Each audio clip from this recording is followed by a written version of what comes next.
Now, if we compare that space of nothing with which now we know will become the center of the modern city of Tokyo, with the center of the ideal city of the Western Renaissance worldview, we can also gain a perspectival view on the way in which light and shadows coalesce into the symbolic form of our culture.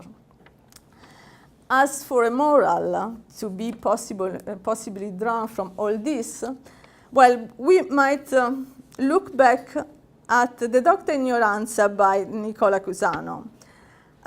There we can find already crystal clear how the symbols overshadow the logic of finite. A symbol can point to the absolute because it's not simply an image, wrote Cusano in the Docta Ignoranza, which depends on quantitative relation.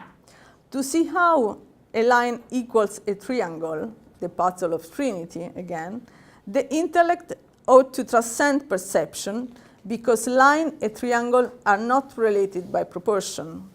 Seeing how a polygon relates to a circle requires a similar departure from perception.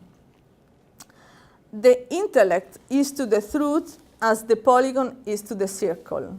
For the truth is absolute necessity, which can never be more nor less than it is, whereas our intellect is only possibility. This shows that what is necessary for not quantitative figures like a circle, it's impossible for the quantitative one like a polygon. Knowledge, for Cusanos, requires both separation and participation, and light can only be seen in relation to shadow. Thank you.